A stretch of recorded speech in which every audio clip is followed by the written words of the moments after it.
அப்ப நான் வர்றேங்க. வரேன் தம்பி. சரிங்க, அழகு நான் அனுப்பிச்சிட்டு இருப்போண்ணா, நான் வழி அனுப்பிச்சு வந்துடுறேன்.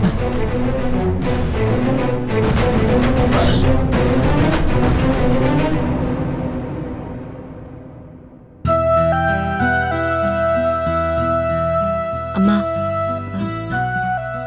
நீங்க தான் ஏற்கனவே ரவிய ஊருக்கு போகணும்னு சொல்லிட்டு இருந்தீங்கல்ல. அவர் ஊருக்கு போட்டோம், நான் இங்க இருந்து விளக்கு போட்டுடுறேன்.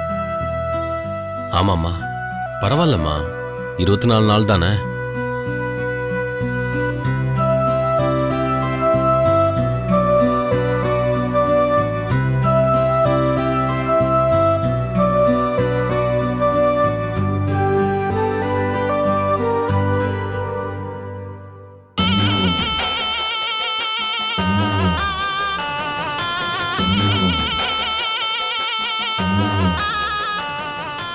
சும்மாவே சொல்லி அடிப்பேன். 24 நாள். சுதா, உனக்கு நரகம்னா என்னன்னு கண்ணுல காட்டு வேண்டி. பார்க்க தானே போற.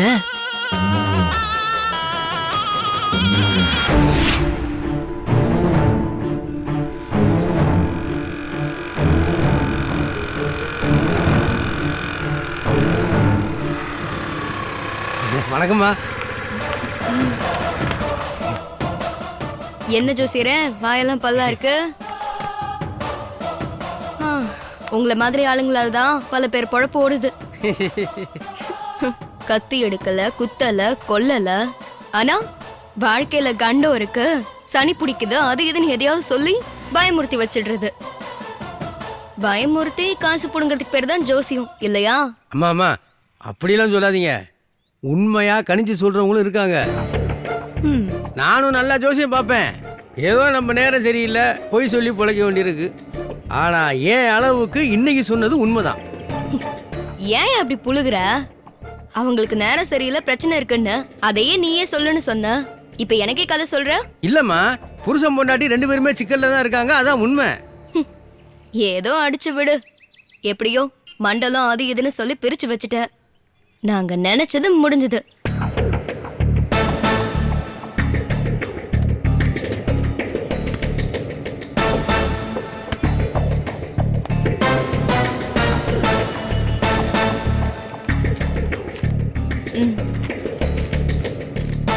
இந்த பாரு, அப்ப சொன்னதான் இப்பவும் சொல்றேன். நடந்தது என்னன்னு உனக்கு எனக்கும் மட்டும்தான் தெரியும். விஷயம் வெளியில போச்சு, பெரிய சிக்கல்ல மாட்டிப்போம், பாத்துக்க. ஐயோ, அதெல்லாம் சொல்லவே மாட்டோமா. சரி.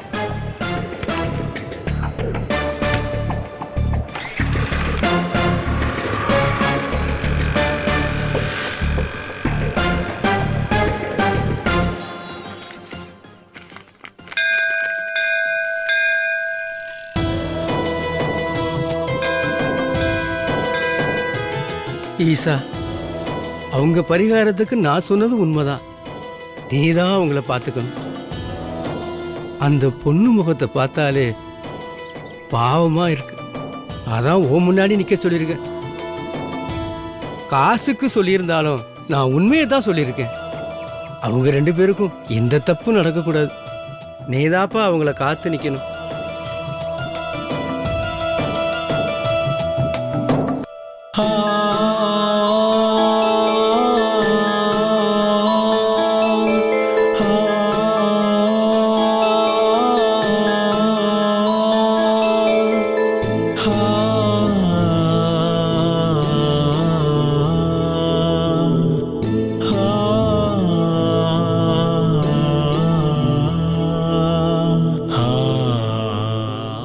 என்ன ரவிப்பா, ஜோசியர் சொன்னதே நினைச்சிட்டு இருக்கீங்களா? எனக்கு என்ன சொல்றதுன்னே தெரியல அழகு. அங்க குலசாமி வாக்கு அப்படி இருந்துச்சு, இங்க ஜாதகம் இப்படி சொல்லுது.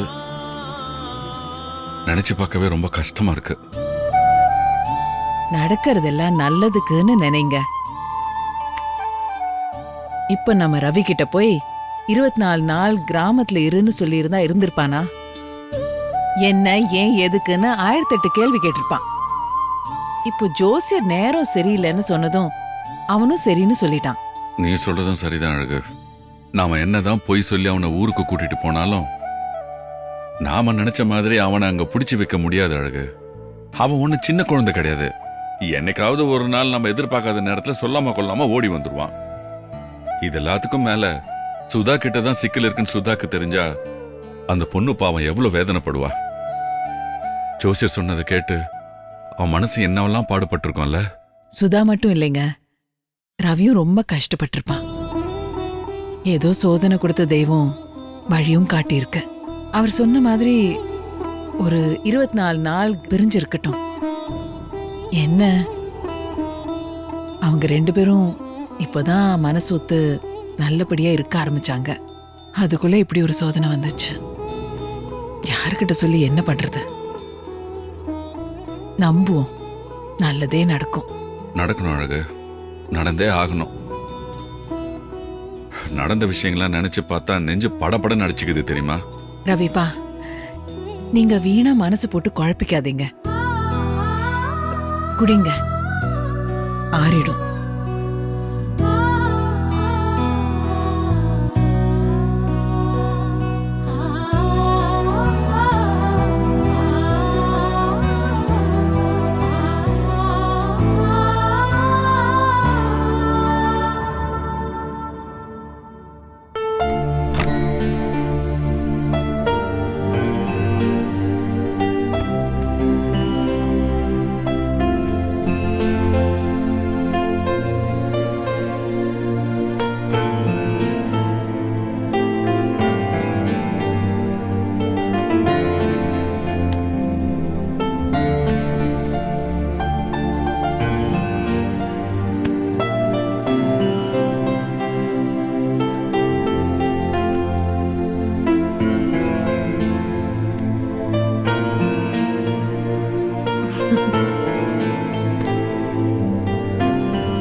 என்ன பார்த்தா கிண்டலா தெரியுதுல்ல? என்ன ரவி, இப்ப எதுக்கு என் மேல கோவப்படுறீங்க? பின்ன உன் மேல கோவப்படாம நான் இங்க தவியா தவிச்சுக்கிட்டு இருக்கேன். நீ என்னடான்னா நக்கலா என்ன பார்த்து சிரிச்சுக்கிட்டு இருக்க? இப்ப என்ன பண்ண சொல்றீங்க? இப்ப நீ என்ன பார்த்து சிரிச்சல்ல, ஏன் சிரிக்க கூட கூடாதா? இதுல ஒன்றும் குறைச்சல இல்ல. இப்போ நான் ஊருக்கு போறது நினைச்சு தானே சிரிச்ச. இப்பதான் எல்லா பிரச்சனையும் ஓஞ்சு நீயும் நானும்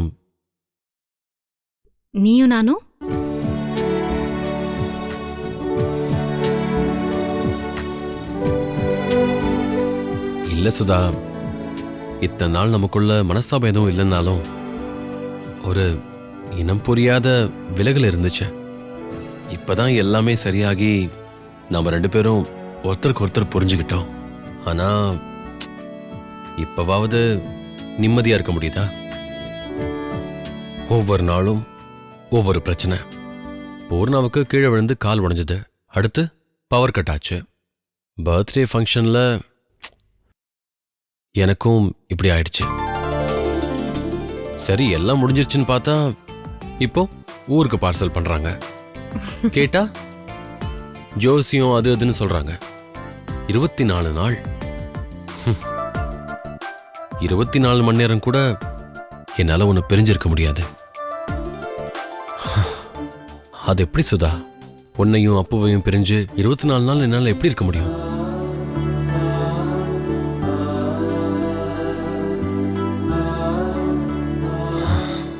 சந்தோஷமோ துக்கமோ நீ இந்த வீட்டுல எப்பவும் என் பக்கத்துல இருந்த, நானும் உன் பக்கத்திலேயே இருந்தேன். இப்போ அத்தனை நாள் தனியா இருன்னு சொன்னா நான் எப்படி இருப்பேன்? எல்லாமே கூடி வர நேரத்துல நமக்கு எப்படியா நடக்கணும்?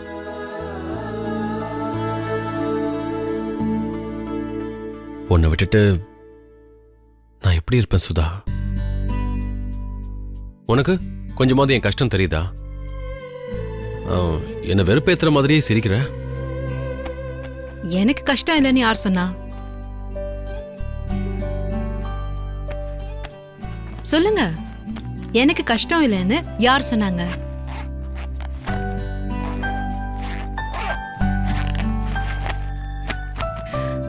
சொல்லுங்க, எனக்கு கஷ்டம் இல்லைன்னு யார் சொன்னாங்க?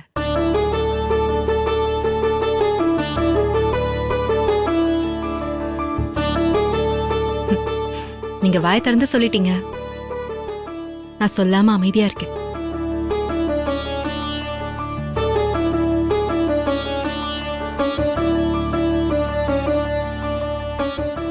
சுதா, நல்லதோ கெட்டதோ நாம இதெல்லாம் நம்பிதானே ஆகணும். இதுக்கு நாம என்ன பண்ண முடியும்? ஜோசியர் சொல்ற மாதிரி தானே இங்கேயும் நடக்குது. உங்களுக்கு ஆரம்பிச்ச பிரச்சனையில இருந்து இந்த குடும்பத்துக்கு ஆன பிரச்சனை வரைக்கும் வரிசையா எவ்ளோ சிக்கல். அதெல்லாம் சரியாகணும்னா நம்ம இதெல்லாம் பண்ணிதானே ஆகணும் ரவி.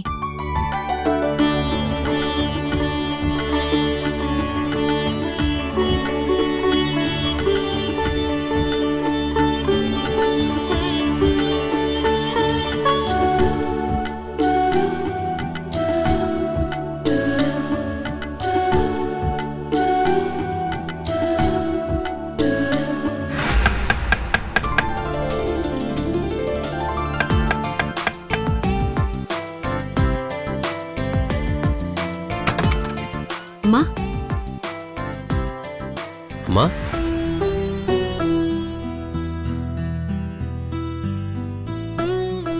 என்னப்பா, ட்ரெஸ் எல்லாம் எடுத்து வச்சிட்டியா? எடுத்து வச்சாச்சுமா. சுதா தான் எல்லாத்தையும் பேக் பண்ணி கொடுத்தா. ரவி, ஜோசியர் சொல்லாட்டியும் நீ ஊருக்கு போக வேண்டிய நிலைமையில தானே இருந்த. ஆ? ம். சொன்னேல்ல நெல்ல பிரச்சனைன்னு. வசந்தாத்த எல்லா விஷயத்தையும் சொல்லுவா. விவரமா கேட்டு அது என்ன ஏதுன்னு பாரு. ஆ, சரியா? சரிம்மா. இந்த பாரு, ஜோசியர் இப்படி சொல்லிட்டாருன்னு சொல்லி வருத்தப்படாதே. உனக்கு இங்க இருக்கிற பிரச்சனைகள் எல்லாம் தெரியும். ஆ, ஐயோ, அதெல்லாம் ஒண்ணு இல்லம்மா. என்ன ஒண்ணு இல்ல, சுதாவையும் அப்போயும் விட்டுட்டு போறது உனக்கு எவ்வளோ வருத்தம்னு எனக்கு தெரியும்.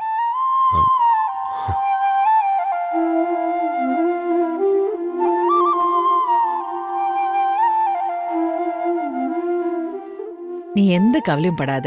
சுதாவையும் அப்போவையும் நாங்க பாத்துக்கிறோம். ம், சரிம்மா. சரி. சுதா, ஜோசியர் சொன்ன மாதிரி கோயிலுக்கு போயிட்டு விளக்கு ஏத்தணும். மறந்துடாத. வேணும்னா சொல்ல, நானும் கூட வரேன். என்னம்மா நீங்க? இதை நான் செய்யாம இருப்பேனா?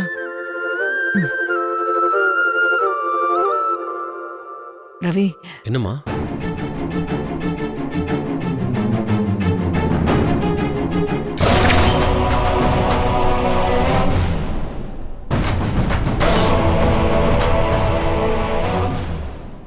என்ன சுதா, இப்போ உன் புருஷன் ஊருக்கு போறான்னு வருத்தமா இருக்கா?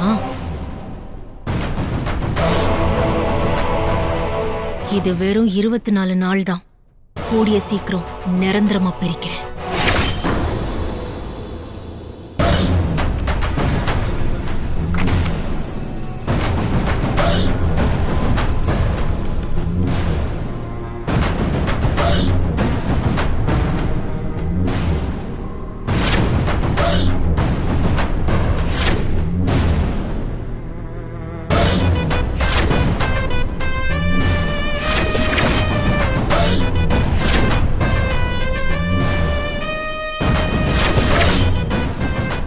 பூர்ணா, இப்ப ரொம்ப சந்தோஷமா இருக்கியே. இந்த சந்தோஷத்தை எப்படி செலிப்ரேட் பண்ணலாம்?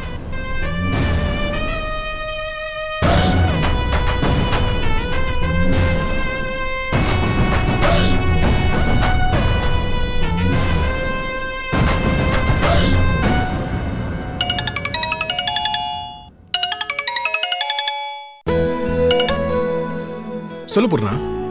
மகேஷ், எங்க இருக்க? வேற எங்க இருப்பேன்? கழுத கேட்டா குட்டிச்சவர. ம்? சாரி, பக்தன் இருக்கிற இடம் கோயில். நீ எங்க வேணாலும் இரு. ஆனா இன்னும் 2 நிமிஷத்துல நீ என் முன்னாடி வந்து நிக்கணும். பூர்ணா, என்னாச்சு உனக்கு? குரல்ல வேற சந்தோஷம் துள்ளி விளையாடுது. என்ன, ஏதாவது விசேஷமா? இப்போ நீ இங்க இருக்கணும்.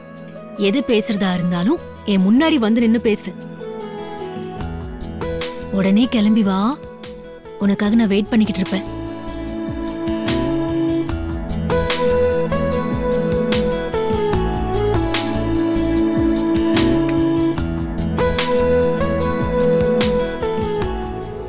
இத பாருமா, நீ எந்த நினைப்புல பேசுறன்னு எனக்கு தெரியல.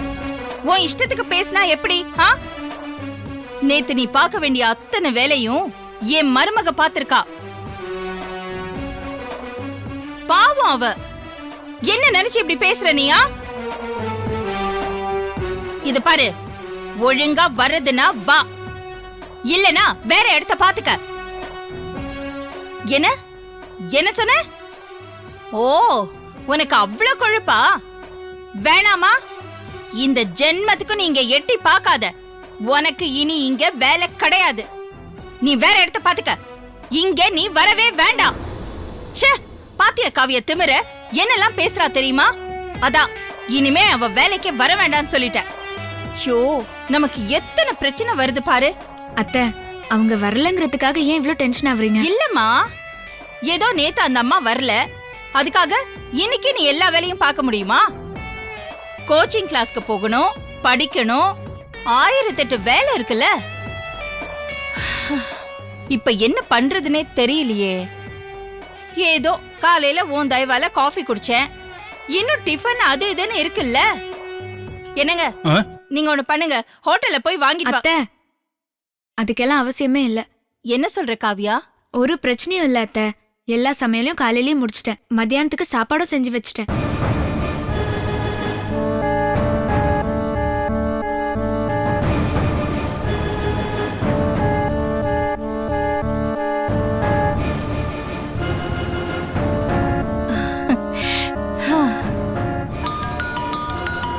ஒரு நிமிஷம் அத்தை.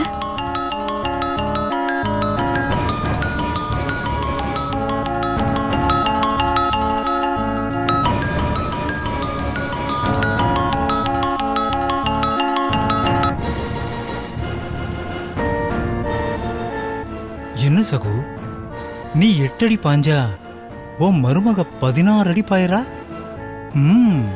நீ ஒரு கணக்கு போட்டு பண்ண. இப்ப காவியா போட்ட கணக்கு உன் கணக்க தப்பாக்கிருச்சு.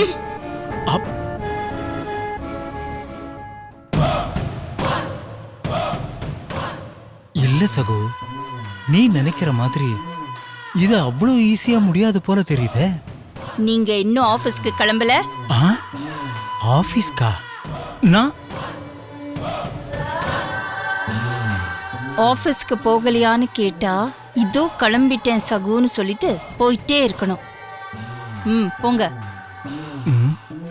நீ எப்ப என்ன பிளான் பண்றன்னு ஒண்ணும் புரிய மாட்டேங்குதே. சகு, நான் ஆபீஸ் போயிட்டு வரேன்.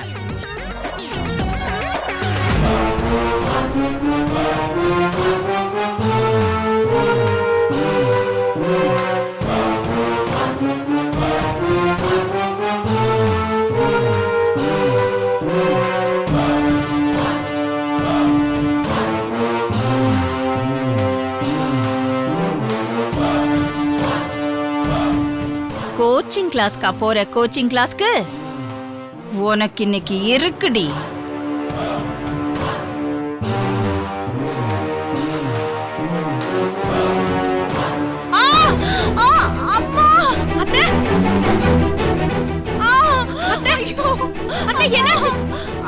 என்னாச்சு உங்களுக்கு? இறங்கி வரும்போது கால் ஸ்லிப் ஆயிடுச்சு. பார்த்து வந்துட கூடாது அத்தை. அவர் ஆபீஸ்க்கு போயிட்டாரு. ஐயோ, உயிர் போதே. சரி சரி, ஒண்ணும் இல்ல, மெதுவா எழுந்து வாங்க. வாங்க. வலிக்குது, முடியலம்மா. வாங்க அத்தை, வாங்க, சரியாயிடும். வாங்க, மெதுவா எழுந்துறீங்க. பாத்து பாத்து பாத்து. மெதுவா வாங்க. வாங்க, மெதுவா அத்தை. பாத்து பாத்து பாத்து, மெதுவா மெதுவா. ஐயோ, முடியலம்மா. பாத்து அத்தை. மெதுவா மெதுவா பாத்து. அங்க உட்காருங்க. வாங்க. ஐயோ, இப்படி ஆயிப்போச்சே அம்மா. பாத்து பாத்து உட்காருங்க. ஐயோ அம்மா, தாங்க முடியலம்மா, வலிக்குதுமா. காவ்யா, அந்த கபோர்ட்ல ஒரு ஆயின்மெண்ட் இருக்கு, எடுத்து கொடு.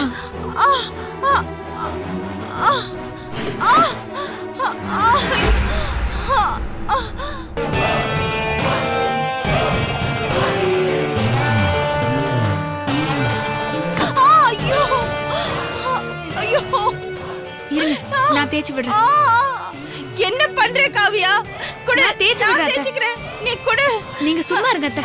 இல்லம்மா, யோ காவியா, நீ கோச்சிங் கிளாஸ்க்கு போம்மா. என்ன அத்தை, இந்த நிலைமையில நான் எப்படி உங்களை விட்டுட்டு கோச்சிங் கிளாஸ் போவேன்? பரவாயில்ல, நான் பாத்துக்கிறேன். நீ குடு.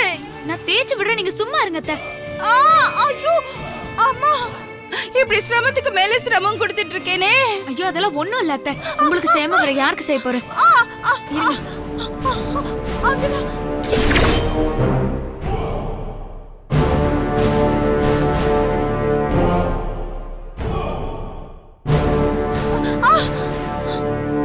கொஞ்சம் கொஞ்சம் பொறுத்துக்கோங்க.